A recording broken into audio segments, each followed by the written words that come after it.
Sa araw na makatagpo ka ng taong handa kang samahan mula sa pinakamagulo hanggang sa pinakamasayang sandali ng buhay mo.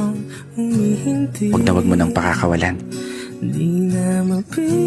Kasi sa mundo na ginagalawan natin ngayon, isang hamon ang makakita ka ng taong magmamahal sa'yo ng tapat at totoo.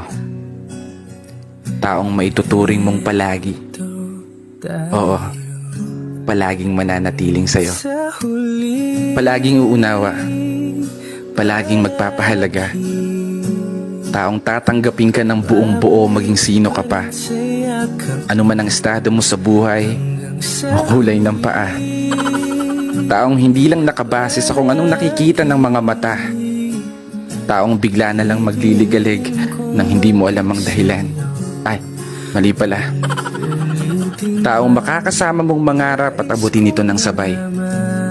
Taong aalalay, lalo sa mga panahong natatakot kang tumulay. Takot kang sumugal, takot kang humakbang. Pinanghihinaan ng loob sa pagkakataong hindi umuugnay ang mga plano at gusto sa pag-ikot ng mundo. Isang palagi napupuno sa mga pagkukulang, kahinaan at kalakasan na tinataglay mo. Isang tao na maniniwala sa'yo.